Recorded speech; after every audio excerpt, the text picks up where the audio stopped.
Olá, boa noite. Esperar o pessoal entrar. Começando mais uma NeuroAlive, esse projeto que eu gosto tanto e que me faz toda semana conversar com várias pessoas super bacanas aqui no meu Instagram. E vou estar conversando hoje com a Larissa Gassa. Então, já estou chamando a Larissa aqui para a gente conversar. A Larissa, ela é psicóloga formada pela UEL e ela fez... Oi, Larissa, tudo bom? Oiê! Tudo bem? Estou te apresentando, então deixa eu terminar aqui. A Larissa Botelho Gassa é formada em psicologia pela UEL, fez mestrado e doutorado na Unifesp, trabalha lá na clínica cognitiva, a gente trabalha junto, a gente se esbarra de vez em quando no corredor, né? E ela ministra aulas e supervisões com neuropsicologia e terapia cognitivo-comportamental. Muito obrigada, boa noite para todos. Boa noite, Larissa. Obrigada por você estar aqui com a gente. Boa noite, eu que agradeço, uma honra poder participar.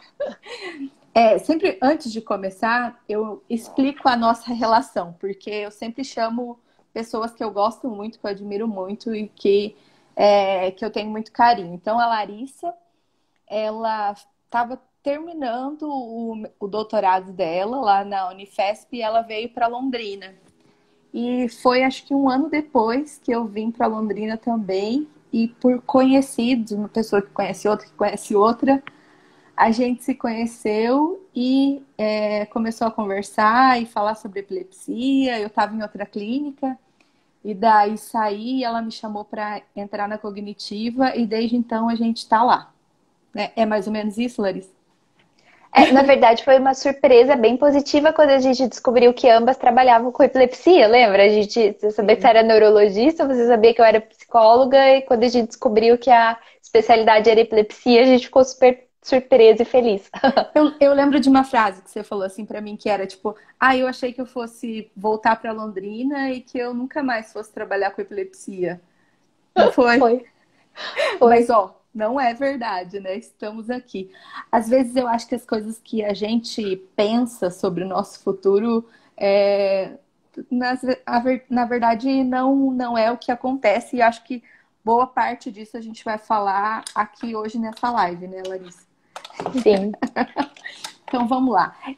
Semana passada, eu fiz uma live com uma fisioterapeuta, com a Maria Eduarda, e eu achei super legal que ela explicou pra gente como que foi a formação dela. Então, eu resolvi trazer essa pergunta para você também, porque eu acho que acaba ajudando. Então, como que é a formação de uma neuropsicóloga? Então, um neuropsicólogo normalmente é alguém que fez graduação em psicologia e depois fez alguma especialização, ou seja, uma pós-graduação em neuropsicologia. Aqui no Brasil, existem algumas restrições relacionadas aos testes neuropsicológicos que, segundo o Conselho Federal de Psicologia, só psicólogos podem utilizar. Em outros países, não, assim, não é em todos os países que é assim. Em outros países, outros profissionais da saúde também podem utilizar esse tipo de instrumentos, mas aqui no Brasil é mais restrito a psicólogos. E então, ou a pessoa fez especialização, ou ela fez, sei lá, um estágio, algum trabalho em algum serviço referência de neuropsicologia e depois prestou a prova do Conselho Federal. Ah, e tem uma prova também. Tem. Então a pessoa precisa estudar bastante para ser uma neuropsicóloga, né? Para sempre, inclusive. Eu acho que esse é o nosso destino, né? A área da saúde, ela sempre se atualiza, é muito dinâmica, né? Então a gente precisa sempre estar atualizado. E o que que faz exatamente uma neuropsicóloga? O neuropsicólogo normalmente trabalha com avaliação e ou reabilitação neuropsicológica. Tá. E o que que é essa avaliação neuropsicológica? Como que ela é feita? Quantas sessões que são? Como que você dá o resultado? Como que é? Perfeito. A avaliação é um processo do qual normalmente participam além do paciente, algum ou alguns familiares, em caso de crianças, às vezes a escola, o professor também tem alguma participação. Então, é um processo no qual a gente avalia as funções cognitivas, ou seja, atenção, memória, raciocínio, e a gente faz isso por meio de questionários, escalas, entrevistas, aí sim as entrevistas são com o próprio paciente, com essas outras pessoas, familiares, etc. E aí os instrumentos, as atividades de testagem em si são feitas com o próprio paciente dentro do consultório. Ela vai durar. É muito difícil falar exatamente o tempo de duração, varia muito de acordo com a indicação, a hipótese diagnóstica, o tempo que o paciente leva para responder, se ele tem alguma limitação, mas posso dizer aí, talvez uma média de 5 a 7 sessões, normalmente aí uma sessão de 50 minutos a 1 hora. E aí no final a gente analisa todos os resultados produzidos por esses instrumentos que a gente utilizou para produzir um laudo. E aí o laudo vai responder à hipótese diagnóstica pela qual o paciente foi encaminhado. Que nem, Não sei se ficou então, muito complicado do jeito que eu falei. Qualquer coisa me pergunta. não, então, eu vou te perguntar assim, por exemplo, se eu pego, que eu faço muito isso, né? Acabo, um paciente é avaliado no consultório e tem uma indicação de fazer um procedimento cirúrgico. Então, eu peço para a Larissa, peço a sua avaliação.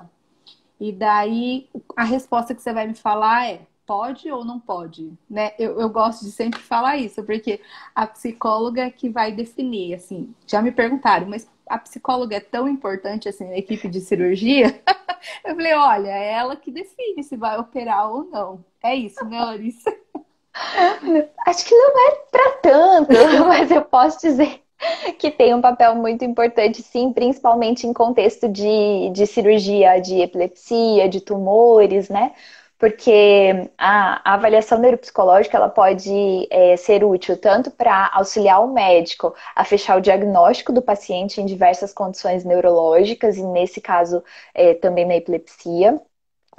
E pode ajudar a definir se a cirurgia é mesmo a melhor opção de tratamento para aquele paciente e questões relacionadas a prognóstico também, né? Então, o que a gente pode esperar de resultados deste paciente a partir daqueles dados que a gente coletou antes do procedimento. E é importante, assim, e eu dou muito valor mesmo para essa avaliação, porque em alguns casos a gente faz a ressonância, encontra a lesão, e daí quando a gente vai pedir a avaliação, se isso fala sobre a cirurgia, o resultado da cirurgia, né? Se a avaliação me fala, olha, a parte cognitiva nessa lesão onde você quer retirar, ela é muito importante para esse paciente e vai fazer muita diferença se for retirado. Então, isso acaba definindo a nossa conduta. Semana que vem a gente vai falar aqui sobre segurança nas neurocirurgias, que também eu acho que é um item muito semelhante ao que a gente faz. Muito semelhante não, é outro método, mas que traz segurança para a cirurgia de epilepsia, e a avaliação neurocognitiva é extremamente importante nesses casos de cirurgia de epilepsia, porque traz a segurança da gente saber com o que a gente está lidando, né? Então eu acho que isso é importante. E por que epilepsia, Larissa? O que te motivou a trabalhar com epilepsia? Bom, vou tentar falar resumidamente, mas eu fiz psicologia aqui em Londrina, né? E quando eu estava no final do curso, eu decidi continuar estudando essa área e, na verdade, começar a estudar mais especificamente a área da neuropsicologia. Descobri que para isso eu precisaria fazer uma especialização. Na época, a gente não tinha especialização em neuropsicologia aqui em Londrina, busquei em São Paulo. E comecei a fazer ainda quando eu estava no quinto ano da graduação, adorei. Gostei tanto que pensei, acho que eu vou então continuar estudando. Aí tinha uma grande amiga minha, Silmara, lá em São Paulo, me apresentou para o orientador dela, que foi uma referência enorme para a gente na área da neuropsicologia, o professor Orlando Bueno. E aí eu tive a honra de poder fazer estágio probatório lá no departamento de psicobiologia, e ele tinha linha de pesquisas que era geralmente relacionada à memória. E aí ele estava buscando algum aluno que tivesse interesse em estudar a memória em pacientes com epilepsia, mais especificamente reconhecimento de faces. Eu gostei bastante da ideia do tema, que na verdade foi dele a ideia, Mas aí eu fui estudar então um pouquinho de epilepsia e aí fui conhecer o ambulatório. Achei que era uma baita oportunidade para eu aprender bastante sobre neuropsicologia clínica e realmente era. E assim, gostei tanto que depois segui para o doutorado também lá. Então foi um caminho sem volta. É, então eu acho apaixonante também. A Neuromãe escreveu aqui, ó, eterno professor Orlando Bueno. Ó. Muitas pessoas comentam mesmo sobre a capacidade dele e eu acho que você fez esse ano uma postagem, né, sobre ele. Então acho e inclusive a Larissa, tanto o mestrado quanto o doutorado, ela fez em parceria com a doutora Elza Márcia, que é uma referência em epilepsia aqui no Brasil, né? Então, eu até não comentei, mas a primeira vez que eu fiz uma banca de doutorado foi a banca da Larissa. Então, foi um Foi. desafio muito grande, porque o trabalho era muito bom, era muito bacana mesmo. E a doutora Elza não deixa passar nada, então não tem onde apontar nada ai, tem aqui uma vírgula que eu acho que estava fora do lugar. É isso que a gente pode falar. E assim, no tratamento do paciente, das pessoas com epilepsia, como que o psicólogo pode atuar? Explica pra gente como que é seu trabalho. É, então, na epilepsia, tanto o psicólogo pode atuar nessa parte de auxiliar desde o diagnóstico, né, auxiliar o médico a fechar o diagnóstico do paciente, quanto na definição do melhor tratamento a ser utilizado. Pode, ao longo do tratamento, avaliar se o tratamento está realmente seguindo de acordo com o esperado ou se precisa fazer alguma adequação. E inclusive para até depois da cirurgia. Depois, o psicólogo, que não necessariamente o neuropsicólogo, também tem um papel muito importante na questão da avaliação e no tratamento relacionado às questões da qualidade de vida do paciente. Então, a gente tem, por exemplo, lá no setor onde eu fiz o mestrado e o doutorado, a gente tinha departamentos não, a gente tinha equipes separadas de neuropsicologia e de psicologia que atuavam nessas duas diferentes linhas, assim, digamos. E engraçado, né? Porque a gente vai aprofundando o conhecimento e daí você vai vendo que cada vez o profissional se especializa mais e para cada função a gente tem um profissional especializado. E isso eu até comentei semana passada que alguns anos atrás a medicina era assim, a medicina, as áreas de saúde, às vezes elas tinham um profissional só, que nem um clínico geral, que atendia tudo. Então, tinha uma psicóloga que fazia de tudo, tinha uma fisioterapeuta que fazia de tudo. Hoje em dia, é claro que existem esses profissionais, mas cada vez mais a gente tem essa especialização, né? Uhum. E deixa eu te... Olha, que você fez uma pergunta bacana, que perguntou para a gente contar um exemplo de um caso que a gente tratou. Eu vou sugerir que a gente conte dois casos. Um que a gente fechou para a cirurgia e outro que a gente não fechou. Então, tem um caso, por exemplo, que foi a primeira cirurgia lá de Arapongas, que eu te encaminhei e pedi para fazer a avaliação neurocognitiva, e ela tinha uma lesão do lado esquerdo, né, no hipocampo, era uma atrofia do hipocampo esquerdo, então o hipocampo do lado esquerdo ele fica pequenininho.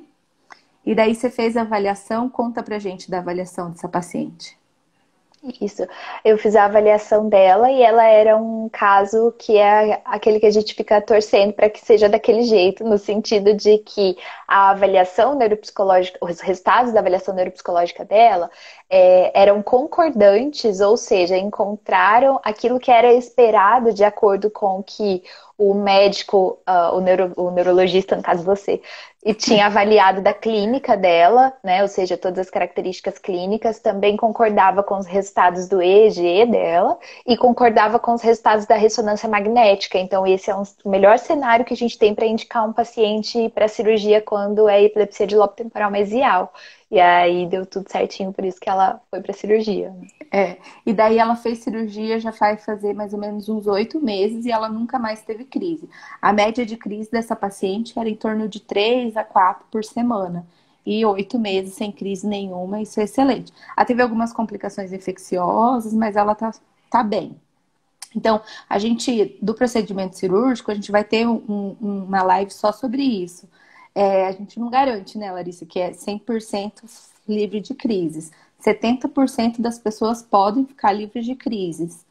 Mas a avaliação neurocognitiva acaba ajudando para a gente saber qual que é o prognóstico das funções cognitivas, se vai ter alguma perda. Então, um outro caso muito semelhante a esse foi um caso que eu não sei se a gente vai conseguir falar assim, em códigos para a gente não expor a Deixa eu ver se eu paciente. identifico o caso com você contando. É uma paciente que tinha epilepsia de lobo temporal também, fez uma avaliação e tinha a ressonância com atrofia. Não, a ressonância tinha uma leve atrofia, ficava em dúvida. O vídeo EG tinha começo no lobo temporal esquerdo. E daí, quando foi fazer a avaliação, aí você avaliou que é um masculino.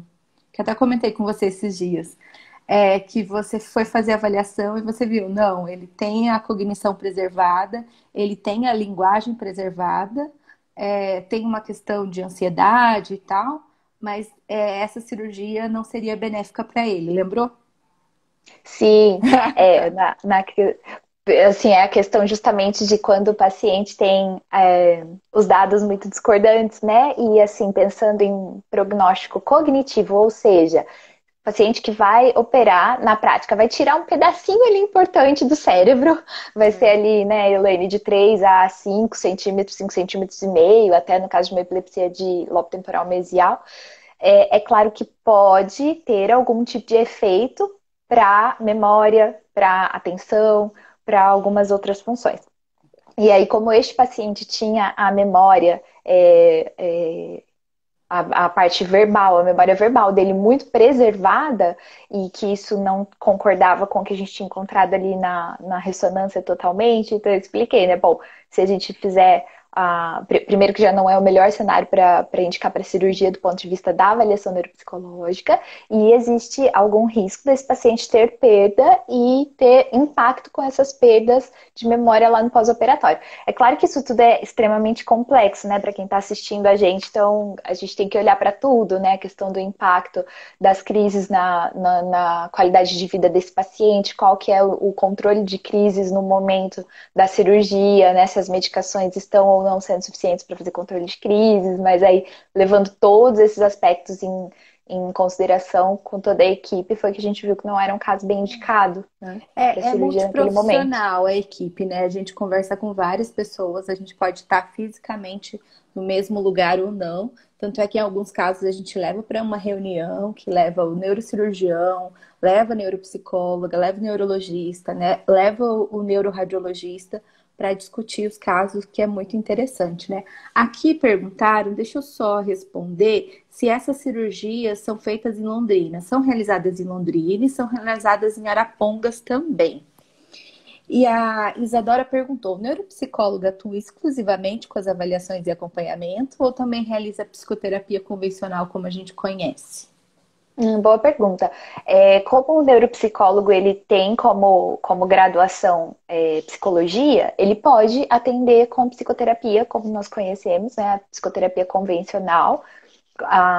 Um neuropsicólogo, a gente, assim, conheço neuropsicólogos das mais diferentes abordagens, atuando com psicoterapia, né, desde psicanalistas, terapeutas comportamentais, cognitivos comportamentais, então vai depender só do profissional mesmo escolher ou não atuar, mas ele pode. E eu acho que é um complemento também, né, Larissa? Porque assim, na clínica eu atendo epilepsia, mas eu também atendo outras patologias, o que também ajuda a gente a pensar também em outras coisas, estudar sempre, tá sempre atualizando, é super importante, né? E deixa eu te perguntar, a avaliação neurocognitiva, ela precisa ser repetida ao longo do tempo? Qual que é a sua visão sobre isso? Boa pergunta. Se um paciente em um momento tiver indicação assim, preciso de novo avaliar o resultado da avaliação neuropsicológica dele e a avaliação dele está antiga, a gente precisa fazer de novo. O que é considerado antigo, né? Então, cada autor vai falar uma coisa, assim, não é totalmente convergente isso na literatura, mas a gente tem alguns dados que mostram que pacientes neurológicos, a duração de uma avaliação é de mais ou menos uns 6 meses. Então, se passou de 6 meses e as condições mudaram um pouco, é necessário novamente avaliar esse paciente em equipe multiprofissional, então provavelmente é necessário repetir a avaliação, sim. A avaliação neuropsicológica, ela é um recorte da vida do paciente naquele momento, né? Assim, não é todo mundo que precisa fazer de novo, mas existem alguns casos que é necessário. É tipo uma fotografia, né, que você tira naquele Isso. momento. Então, às vezes, se gera um pouco de dúvida, se a pessoa queixa de, eu tô com dificuldade de memória. E daí eu peço, Larissa, avalia esse paciente quanto à memória. Aí você fala, não, tá tudo ok. Mas daí, numa próxima avaliação, se a queixa persiste ou se ela piora, aí é importante essa visão mais a longo prazo, assim, longitudinal, que a gente chama, para a gente ver se isso piora ou não piora, se a gente está indo para algum lugar que tenha essa alteração, né? Se tudo Olha, está sendo de acordo, né, como esperado. e isso pode até mudar o tratamento, né? Me perguntaram aqui, M. Cavalcante, meninas, poderiam falar mais sobre o papel da avaliação neuropsi na decisão e no tipo de procedimento cirúrgico, na decisão da cirurgia? Acho que a gente falou um pouco, mas sim, sinceramente, o que eu falei para a Larissa é verdade. Eu acho que é fundamental, sim. Assim, é claro que todo profissional vai ter a sua função, mas a avaliação neuropsi acho que ajuda bastante. Explica aí, Eu acho, Larissa. deixa eu te falar rapidinho, a Mariane, lá de Fortaleza, que mandou essa pergunta Ai, aí pra gente, olha que legal. que legal.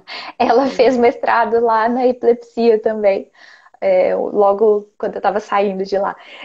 Eu acho que a razão da pergunta dela é porque quando a gente estava lá no setor, na Unifesp, trabalhando, então uma das perguntas que o neurocirurgião fazia pra gente é se era indicado um procedimento um pouco mais seletivo ou se ele poderia fazer um procedimento mais corte com amígdalo, hipocampectomia mesmo, ou se ele precisava fazer, por exemplo, uma amígdalo hipocampectomia seletiva, né, que daí é um procedimento cirúrgico que poupa um pouquinho mais o córtex do paciente. Falou um monte de palavrão. Vamos. Ou se é um Tinha pedaço que decidir pequeno. entre dois procedimentos, basicamente, né? Então, assim, ia fazer a cirurgia e Mas tinha qual duas tipo, né? formas. Uhum, sim. Isso. E aí, o que acontece? Tem alguns resultados na avaliação neuropsicológica que indicam mais um tipo de cirurgia ou outro tipo de cirurgia, né? Se refere lá à questão da nomeação, da linguagem semântica do paciente, para dizer se está mais relacionado, se é esperado um melhor resultado com um tipo de cirurgia ou outro, né? Então, Não, e isso tem muito a ver também com a especialidade, a expertise do neurocirurgião também, né? Então, é acaba que essas escolhas vão, conforme o serviço de epilepsia vai amadurecendo, essas questões elas ficam cada vez mais importantes e cada vez são levadas mais em consideração, né? Acho que o nosso isso. serviço tem de tudo para ser cada dia maior e ser mais importante nesses aspectos. Ana Cibele também perguntou assim, ó, a avaliação neuropsicológica é apenas para cirurgia de epilepsia ou pode ser realizada para outras cirurgias? Boa. A avaliação neuropsicológica pode ser indicada, por exemplo, para casos de cirurgia de tumor, para cirurgia de Parkinson, e aí depende assim, depende se o médico está precisando de auxílio ainda para verificar o diagnóstico ou se é porque ele quer verificar se aquele paciente tem um quadro que realmente indica o procedimento, ou mesmo verificar se tem alguma coisa dos aspectos neuropsicológicos do paciente que contraindicam o procedimento cirúrgico. Mas para além da epilepsia, tem outras condições, sim, E não que só, pode ser que a gente avalie. não só cirúrgico também, né? Há uma dificuldade, por exemplo, de entendimento. Eu acho que a gente já conversou sobre isso, né? Às vezes a família espera um comportamento, uma resposta do paciente e ele não consegue. A avaliação neurocognitiva acaba ajudando a gente a orientar a família, a orientar as terapêuticas, numa numa dúvida em relação ao paciente com demência, acho que também, né, colabora bastante e acaba ajudando. O Alexei perguntou, ajuda em diagnóstico diferencial de quais doenças? Acho que essas, né, Larissa? Qual mais Né, você doenças lembra? neurológicas em geral, eu acho, né, Elaine? O que que você acha? Eu acho, e assim também, porque alguns aspectos acabam fugindo da avaliação formal do neurologista, né? Porque além de no Brasil, as avaliações neurocognitivas, as neuropsicológicas serem atribuição da psicóloga, eu acho que a avaliação do médico durante, por mais que a minha consulta, por exemplo, seja demorada de 1 hora, eu não consigo avaliar o que vocês avaliam em 5 e 6 sessões.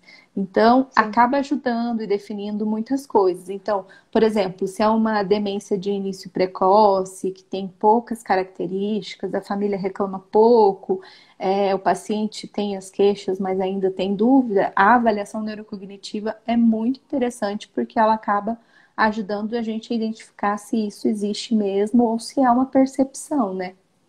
É. Isso E, aparece ai, muito, né, Larissa? exatamente. Tem muita gente que tem dúvidas, né? Assim, por exemplo, hoje em dia, quem não tem dúvidas do tipo, nossa, parece que meu colega de trabalho produz tanto, com tão mais facilidade do que eu, acho que eu sou muito desatento, acho que a minha memória não funciona muito bem, acho que eu não consigo aprender direito. Então, assim, muitos de nós, até em função da quantidade de demanda que a gente tem hoje em dia de trabalho e tudo mais, a gente se depara de vez em quando com essas questões. Então, é comum que às vezes os pacientes cheguem a ficar preocupados a ponto de considerarem que talvez eles tenham mesmo alguma condição neurológica ali acontecendo. Até com uma pergunta dele, esqueci de dizer que além de diagnóstico diferencial em em doenças neurológicas, a gente também às vezes recebe encaminhamento dos psiquiatras para ajudar também no diagnóstico diferencial em algumas condições psiquiátricas e que daí a neuropsicologia pode, a avaliação pode ajudar nisso também. Sim, sim. Ó, o Júnior tá se representando aqui, ó. Este sou eu. Não, todos somos, assim. Às vezes eu me Quem questiono nunca, também. né? Quem nunca esqueceu a chave de casa? Quem nunca teve essas dificuldades? Mas a gente realmente é muito exposto, né? E que eu queria te... já perguntaram a minha próxima pergunta, mas quais são as doenças psiquiátricas? Porque isso existe, né? Essas doenças psiquiátricas que você está falando, que é o diagnóstico diferencial, às vezes pode gerar dúvida mesmo, né? E quais são as doenças psiquiátricas que são mais comuns em pacientes com epilepsia? Então, eu acho que é muito importante que as pessoas saibam, né, tanto os profissionais da saúde quanto os pacientes e os familiares, que pessoas com epilepsia têm mais probabilidade de apresentarem algumas doenças psiquiátricas do que a população em geral. Então, se eu tenho epilepsia, eu tenho um pouco mais de chance de ter algum transtorno de humor. Então, os transtornos de humor do tipo depressão e ansiedade são os mais comumente encontrados, né, em pacientes com epilepsia, e existem alguns outros quadros também psiquiátricos que podem ocorrer, né, como psicoses e etc., em pacientes com epilepsia. E daí eu acho que. Deixa eu só ver uma pergunta aqui que passou, eu acho super interessante de eu te fazer. Aqui. Ó, o Júnior perguntou: fatores psicológicos, por exemplo, ansiedade, desencadeiam epilepsia? Então, acho que isso era uma pergunta que eu já ia fazer para você, porque quanto ao acompanhamento psicológico, né? Eu sempre falo que os gatilhos, de alguns gatilhos para as crises epiléticas. Então, os gatilhos de estresse físico, que pode ser diarreia, vômito, febre, resfriado, e os gatilhos emocionais. Então, eles perguntaram, o Júnior perguntou isso, e também perguntaram o que a gente pode fazer para que esses gatilhos não aconteçam. Tá, boa pergunta. Acho que assim, a gente pode ir morar em cima das montanhas, aí lá nada vai acontecer nunca, a gente nunca vai Se fosse possível, tava fácil, né, gente? Mas fato. Então, assim, você sempre explica para os seus pacientes que esses estresses, tanto os físicos quanto os emocionais, podem ser gatilhos para as crises de epilepsia.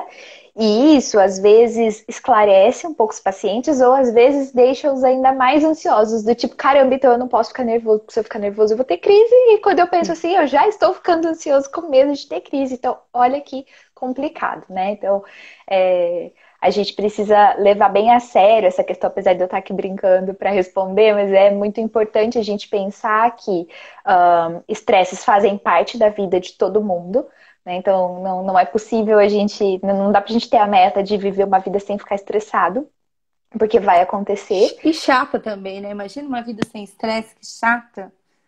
E a gente vai ficar sempre só assim, né? É É. importante ter uma montanha russa aí de vez em quando. Sim, sim. Mas a questão é assim, né? Então, emoções do tipo estresses, então, sei lá, que a gente poderia pensar então em ansiedade, raiva muito intensa, uma vergonha muito intensa. Então, essas são as emoções que geralmente estão um pouquinho mais associadas à possibilidade de serem gatilho para a crise de epilepsia. E a questão é que a gente precisa encontrar formas de manejar os estresses que acontecem na vida. Já que não é possível viver uma vida sem nenhum tipo de estresse, sem nenhum tipo de problema externo, a gente pode encontrar formas de como é que eu vou encarar, de que forma que eu vou ver estes problemas que acontecem. E aí dá para melhorar um pouquinho nesse aspecto. Será que cabe eu explicar um pouquinho melhor sobre isso agora? Ou Por dá tempo? favor, pode, por favor. Tá. Bom, aí eu vou responder isso baseado, então, na linha teórica que eu sigo daí como psicoterapeuta, né? Que aí dentro da psicologia a gente tem diferentes linhas teóricas. A que eu sigo se chama terapia cognitivo-comportamental. Existem outras formas de entender e intervir a respeito dessas coisas, mas eu vou responder, então, a partir do meu referencial teórico. Então, o que a gente entende? Que existem coisas de ordem comportamental que a gente faz ou deixa de fazer que afetam o nosso humor, e existem coisas relacionadas à maneira como eu enxergo a mim mesmo, aos outros e ao mundo, que fazem com que eu me sinta mais ou menos estressado, com emoções negativas, né? Eu não gosto desse termo, mas digamos assim, emoções negativas no dia a dia. Então, quando a gente vai para a parte comportamental, digamos, uma pessoa que tem epilepsia e que está com muita dificuldade de sono, você está cansada de saber que você orienta muito seus pacientes sobre isso. Então, a gente tem, por exemplo, alguns comportamentos que a gente chama de comportamentos de higiene do sono. Então, uma série de coisas que eu posso fazer no meu dia a dia para aumentar a chance de eu dormir melhor, e com isso eu vou diminuir, por exemplo, a chance de eu ter crise de epilepsia. Então, existe uma série de coisas comportamentais que eu posso fazer que me ajudam a lidar melhor com as minhas dificuldades e com as emoções. E existe a questão de a forma que eu vejo as coisas, a mim mesmo, ao mundo e aos outros. Quando eu estou tendo algumas distorções, digamos assim, a respeito da forma como eu vejo as coisas, então tendo a enxergar as coisas de uma forma que não está muito relacionada à realidade, ou está um pouco tá um pouco desproporcional à realidade, então isso vai me trazer mais sofrimento emocional. E aí, às vezes, era possível passar por uma situação que seria estressante para a maior parte das pessoas, mas às vezes é possível passar por isso de uma forma um pouco menos estressada, digamos assim, de uma maneira um pouquinho mais leve. E aí, Você como que eu pode dar um faço isso? exemplo? Então, você pode dar um exemplo de como que seria isso?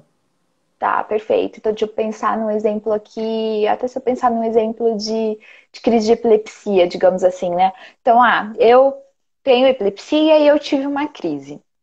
Aí eu, Uhum. né, depois me dei conta de que eu tive uma crise e tudo mais. Eu posso olhar para isso e pensar, nossa, eu tive uma crise, pode estar relacionado ao fato de ter, né, dormido pior essa noite, ou realmente está ajustando a medicação agora, mas tudo bem, vai, eu tô aqui com os meus profissionais que me atendem, com o meu médico, que eu confio, vamos lá, amanhã eu vou lá, vou ver com eles se tem alguma coisa para fazer, ou se essa crise foi realmente dentro do esperado, enfim, vamos ver, né? Então, uma pessoa que pensa assim, provavelmente ela não vai se sentir muito, muito estressada com a possibilidade, com essa questão dela ter tido uma crise.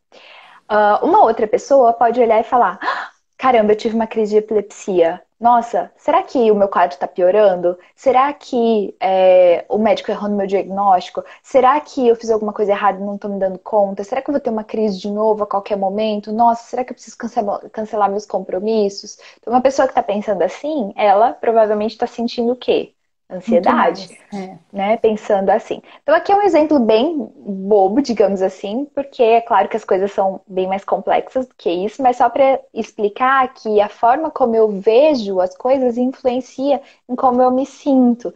E que nós, seres humanos, muitas vezes enxergamos as coisas de uma forma um pouco distorcida.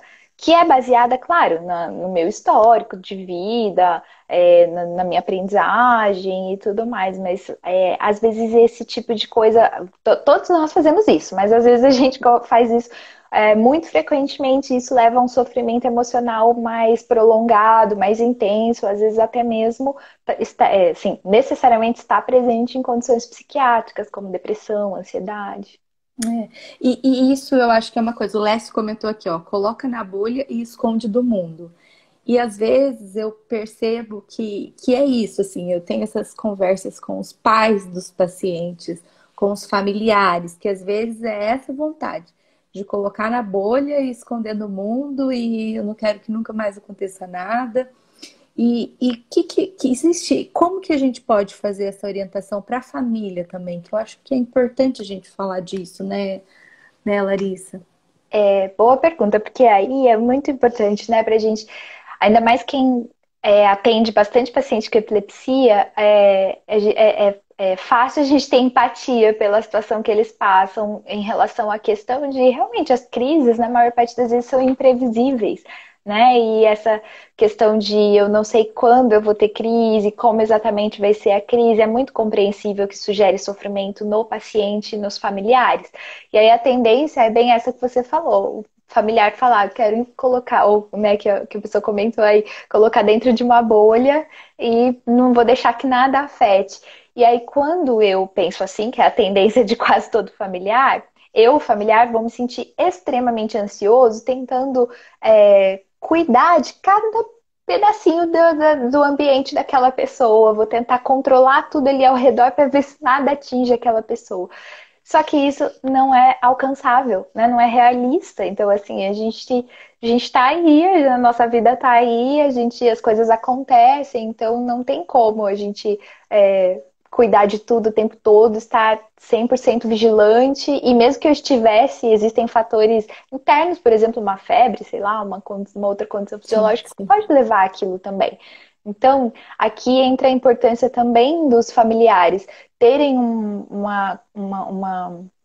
contato com o neurologista que eles confiem bastante no sentido de perguntarem todas as dúvidas que eles têm sempre e de serem realistas em relação à questão de tá, não vai dar para eu esperar que, para eu confiar que sem dúvida alguma a pessoa nunca mais vai ter crise. Então, como que eu posso fazer para minimizar dano? Como que eu posso fazer para colocar o meu familiar em situações que, caso a crise aconteça, ele tenha também fatores de segurança ao redor dele, né? Que vão impedir que qualquer coisa pior aconteça com ele. Então, daqui eu acho que a gente já está entrando no campo de falar a respeito de que os familiares de pessoas com epilepsia muitas vezes ficam muito preocupados e isso é muito compreensível, mas aí é muito importante que eles se cuidem também, né? Então, se eles eles ficam muitas vezes, inclusive, sobrecarregados, então é importante, a gente não pode olhar só para o paciente, a gente precisa olhar também para o familiar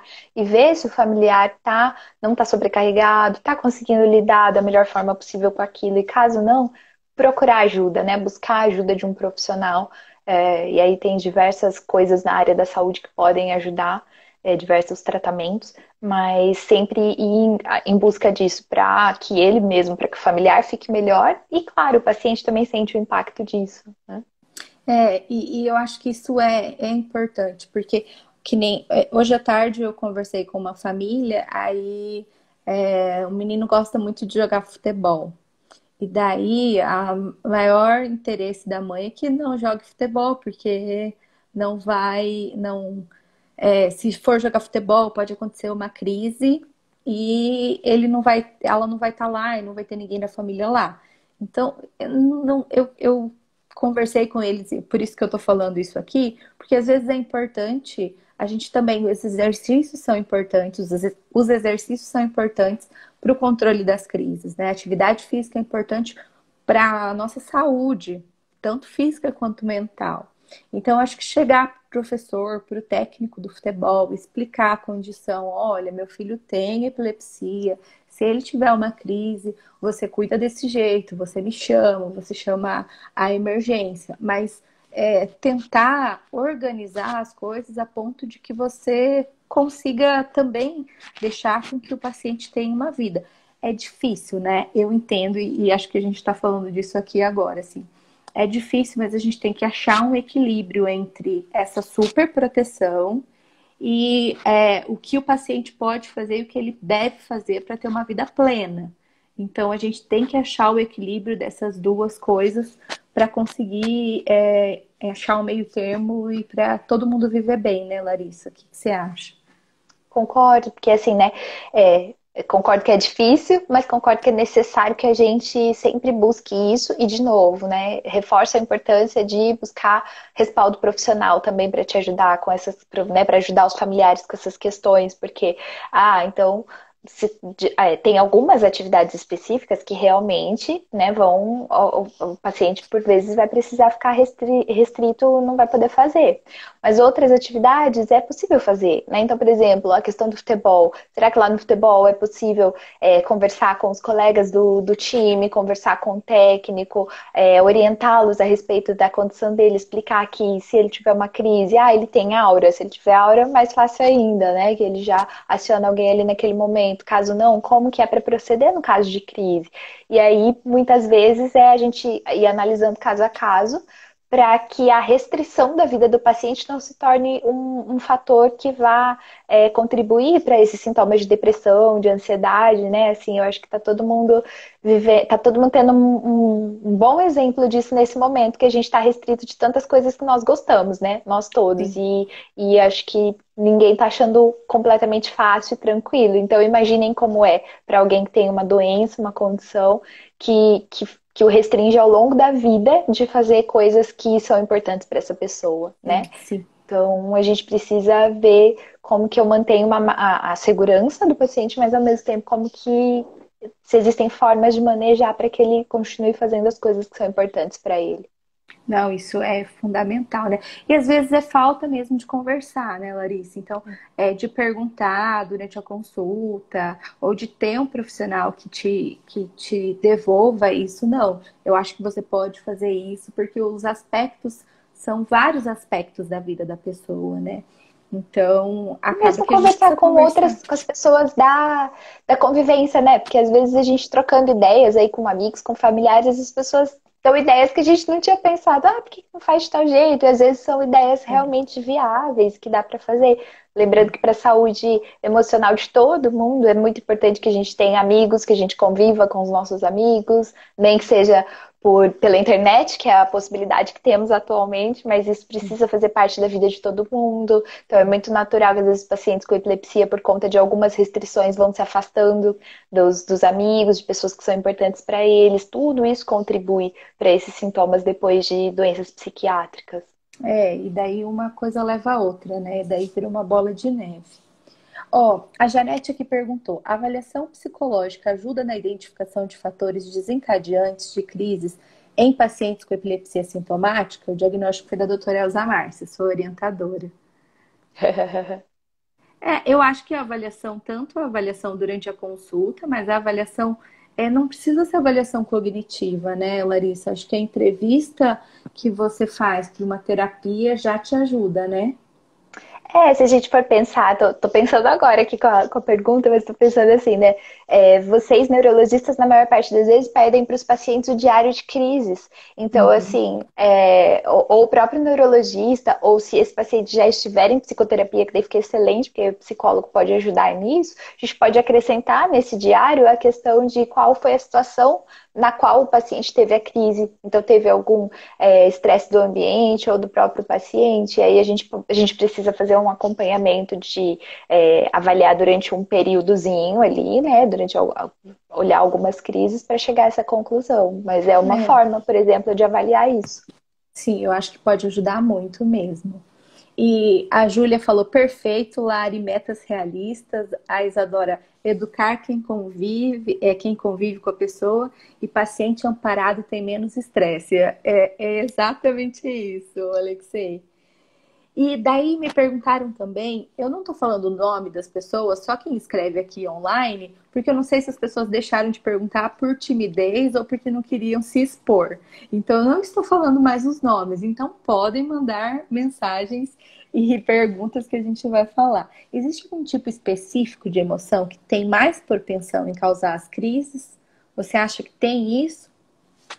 Eu acho que é aquilo que a gente falou agora há pouco, a respeito de que emoções que a gente pode talvez colocar numa categoria maior de estresse, digamos assim, que são essas relacionadas a raiva, culpa, ou ansiedade, aí tem vários fatores neurobiológicos para entender isso, inclusive a respeito de funcionamento do cérebro, mas essas emoções são as um pouco mais prováveis de serem gatilhos de crise. Mas depende, eu acho que de cada pessoa. Por isso o diário de crise é tão importante, porque daí a gente faz a volta, né? A gente volta naquele dia, tenta pensar em tudo que aconteceu, porque em alguns casos, por exemplo, o diário de crise vai ajudar a gente muito, porque tem alguns casos em que não precisa aumentar a dose do medicamento, né? Então, às vezes, consulta, não, se a gente não olhar para essas questões de gatilhos, a gente acaba aumentando a dose do medicamento, e daí isso vai sem fim. Isso que eu sempre falo para os pacientes, que a gente precisa olhar os desencadeantes para resolver os desencadeantes.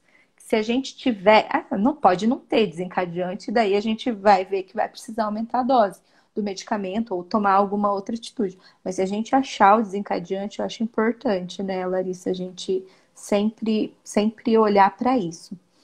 E deixa eu te perguntar outra coisa. Eu perguntei do ambiente familiar, mas eu acho que isso a gente já até falou. É, perguntaram no Instagram sobre a lamotrigina e o clobazam podem prejudicar a memória? Que a gente está falando de avaliação neurocognitiva, e eu acho que essa é uma questão super importante, né? Essa é uma pergunta muito importante, porque se refere às dúvidas que a gente mais recebe lá no nosso consultório, né? Tanto com vocês Sim. quanto a gente, lá na hora da neuropsicologia da psicoterapia.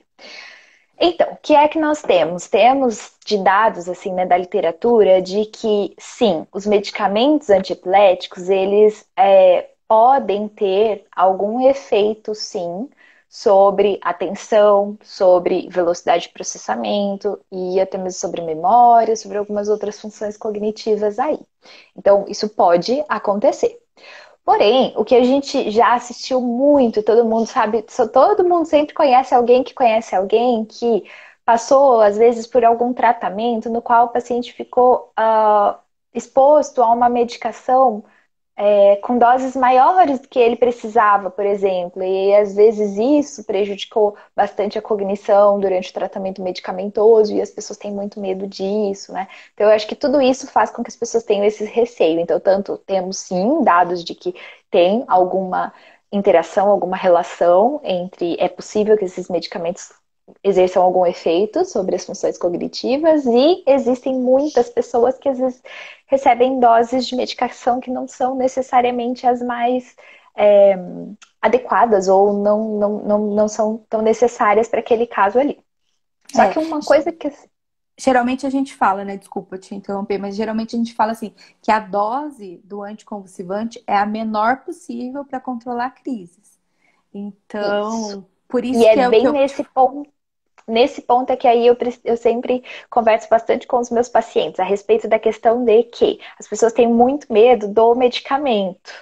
Isso serve para neurologia, isso serve para psiquiatria, só que o que as pessoas não levam muito em consideração, porque não se fala muito sobre esses dados, é que doenças não tratadas a longo prazo prejudicam, na maior parte das vezes, mais a nossa cognição do que o efeito que a medicação tem ali. Então, o que acontece? A gente precisa ter um neurologista que a gente confie. Por isso, né, que é tão importante também em casos de epilepsia, talvez passar realmente com um neurologista que seja epileptologista, né, que foi alguém que fez uma especialização em epilepsia, e aí ele vai seguir esse tipo de critério que você falou. Só que aí o paciente precisa entender também que se a medicação necessária para conter as crises é aquela, então é muito importante que ele tome, porque eu ficar tendo crises a longo prazo também vai prejudicar a minha cognição, também vai prejudicar a minha memória, também vai prejudicar a minha atenção. Então é muito importante que eu trate as doenças, sejam elas neurológicas ou psiquiátricas, e os médicos, né, eles estando atualizados, eles vão olhar caso a caso com os pacientes para realmente verificarem. Então, o paciente precisa se sentir à vontade para dizer, olha, tô aqui tomando, mas esse efeito da medicação tá me atrapalhando no trabalho, tô sentindo muito, muito sono. Nossa, você, os outros médicos que eu tenho a sorte de trabalhar são extremamente atenciosos nesse aspecto. Então, vão olhar dose, vão olhar se é o caso de trocar medicação, se dá para trocar o horário da medicação. Então, é tudo coisas que a gente precisa conversar com o médico, mas não dá para deixar de tomar a medicação por medo de que, vou ficar com a atenção ruim, com a memória ruim. Não, nada vai ser pior do que ficar com uma doença não tratada. Não tratar não significa que a doença sumiu, só significa que você não está fazendo o que você deveria fazer, né? Então, acho que isso é fundamental. E daí, tem uma questão que eu queria muito que você comentasse alguma coisa sobre reabilitação neuropsicológica, porque também é uma questão que eu acho super importante e pouca gente conhece esse assunto. Perfeito. Então, reabilitação neuropsicológica, para quem não sabe, falando de forma simples, assim, é um processo no qual a gente busca readaptar o paciente que tem alguma condição neurológica ao ambiente que ele tem hoje em dia. Então, reabilitação, o que não é reabilitação, que as pessoas muitas vezes acreditam que é, mas não é, né? Então, reabilitação não é um processo, um tratamento no qual olha, tive epilepsia por muitos anos e aí eu tive um pouco de prejuízo, fiquei com prejuízo de memória episódica por causa disso, então vou aqui fazer a reabilitação e aí eu vou restabelecer conexões neurais para que o paciente volte a ter a memória dele como era antes. Então, assim, não é assim que acontece, que é o que quase todo mundo às vezes acredita, né? Mas assim, quem conhece pacientes sabe que não é bem assim. Então, a reabilitação, ela não vai fazer com que o paciente volte a ter as funções cognitivas exatamente como antes, mas vai fazer com que o paciente consiga se adaptar e viver no ambiente que ele tem hoje da melhor maneira possível, com o menor impacto possível. E aí a gente vai trabalhar, né, desde pegando lá pela avaliação neuropsicológica, qual é a condição cognitiva desse paciente, quais são as dificuldades realmente que ele tem, quais são os recursos, e em cima disso a gente vai montar um plano de tratamento no qual normalmente a gente inclui a família, a gente inclui arrumar o ambiente lá do paciente, os ambientes que ele convive, de casa, de trabalho, para que tudo fique mais adaptado possível para a condição que ele tem naquele momento. Eu acho que é importante a gente ressaltar que todas essas são. Existem algumas fórmulas, alguns medicamentos que são milagrosos na melhora da memória. Então, acho que é importante a gente ressaltar que não existe muito esse milagre, né? Então, para a gente ter, independente de ter epilepsia ou não, acho que a gente já conversou sobre isso, né? A gente foi até já num programa de TV para falar sobre isso. Mas independente da pessoa ter epilepsia ou não, a memória é uma função cognitiva que todos nós queremos manter. Então a gente quer lembrar do nosso passado para poder até vislumbrar o nosso futuro. E precisa fazer da parte neurológica, da parte médica, atividade física, se alimentar adequadamente. E o que da parte psicológica é importante a gente fazer? Acho que você já comentou, mas eu queria fechar aí a nossa live com essa pergunta. O que a gente pode fazer para melhorar a nossa memória? Bom, melhorar a nossa memória diretamente, a gente não tem uma fórmula aqui exatamente para isso, não. Bem podia, mas não tem. Sim. Mas eu acho que a questão é bem essa, né, Elaine? Primeiro que a gente tem que lembrar que a gente precisa ter uma forma de lidar com as coisas que seja funcional, que seja saudável. Então, se não dá para esperar ter uma vida na qual eu não tenha nenhum tipo de problema, eu posso sempre ter em vista que eu quero melhorar a forma como eu lido com as coisas que acontecem na minha vida. E isso é muito importante. Então, eu ter um humor estável, eu reagir de forma mais ou menos proporcional às situações que acontecem. Então, do ponto de vista emocional, eu me manter, né, prevenindo doenças como, né, os transtornos de humor, e depressão e ansiedade é a melhor forma que eu tenho de proteger minha cognição também. Depois tem também aquela questão de me manter estimulado, né, cognitivamente. O que é me manter estimulado cognitivamente? É a autoescolaridade. Então, quanto mais a gente estuda, a gente tem vários estudos que mostram que isso pode postergar ou até mesmo, talvez, diminuir a chance de eu ter demências, por exemplo. Então, fazer atividades assim que me mantenham estimulado, interessado, aprendendo coisas, né? Isso promove também o que a gente chama de reserva cognitiva, que também é muito importante em termos de memória Sim, lá no futuro. sim. Eu tenho uma última pergunta que eu vou te abusar um pouquinho. A Amy Cavalcante, que é que você falou que é lá de É, Ceará, né? Mariana? Maria. Ela perguntou assim: nos casos dos achados neuroanatômicos do foco da crise ser diferente dos achados cognitivos, a cirurgia é totalmente contraindicada? Levamos em consideração a qualidade de vida? Digamos. Não, não é totalmente contraindicada, né? Mas fale aí. Bom, acho que